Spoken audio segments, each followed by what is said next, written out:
dim glow of string lights draped across the backyard cast a warm, deceptive charm over the summer barbecue.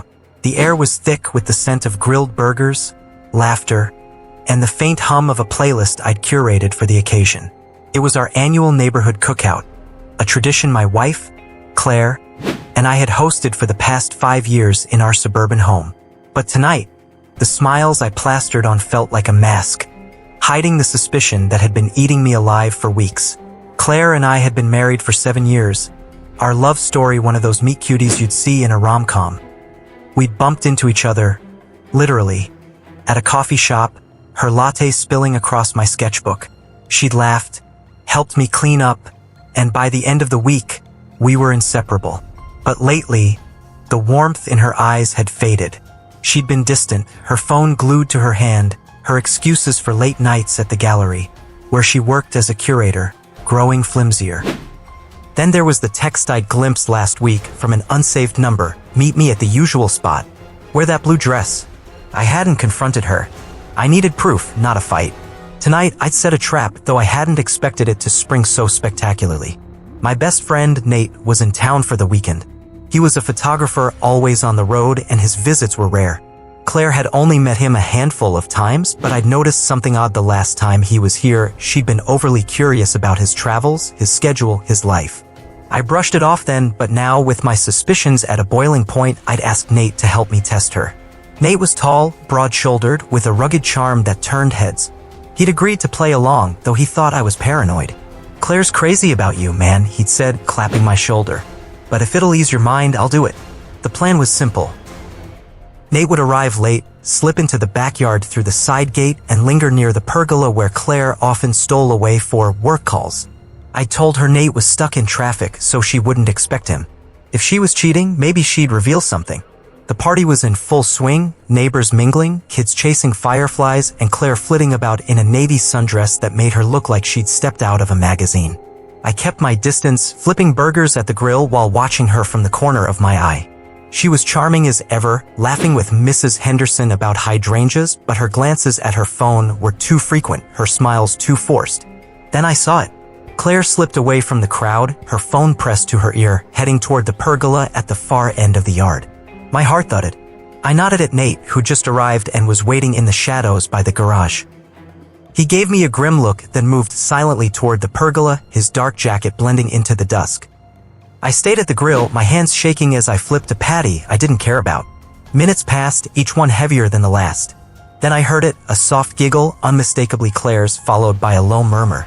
I set down the tongs and moved closer, weaving through the crowd, my pulse roaring in my ears. Under the pergola, half hidden by climbing roses, Claire stood close to Nate, her hand on his arm.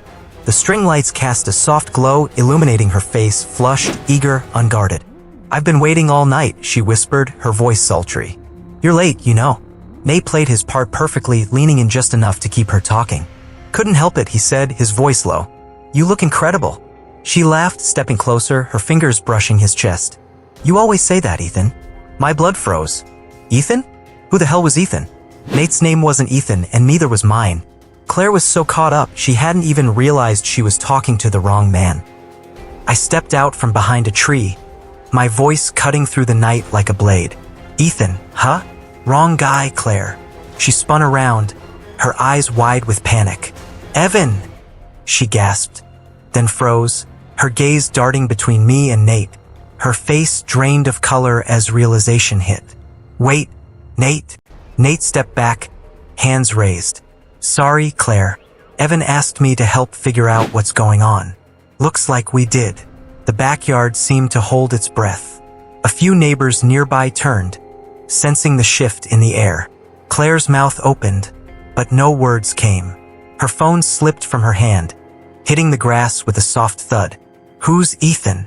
I demanded, my voice low but sharp enough to make her flinch. "And don't lie to me. I heard you. I saw you.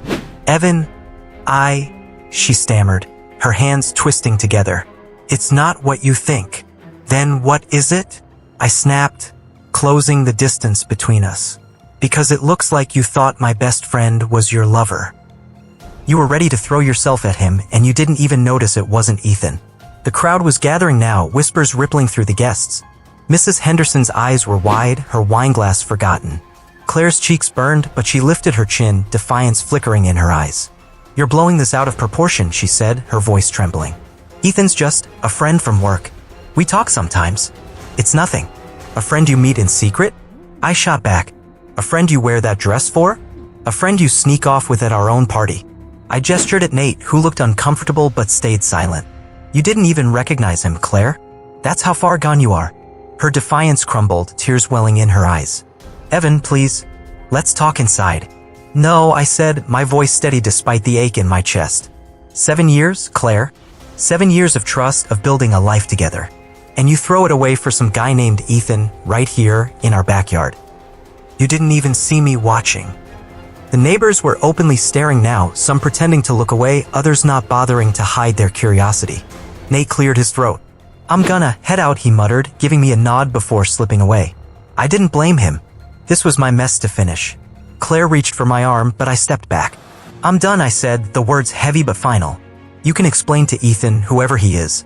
I'm not sticking around for the encore." I turned and walked through the crowd, ignoring the murmurs, the sympathetic glances, the weight of Claire's sob behind me. The string lights blurred as I headed for the house, my keys already in hand. By morning, I'd packed a bag and checked into a hotel.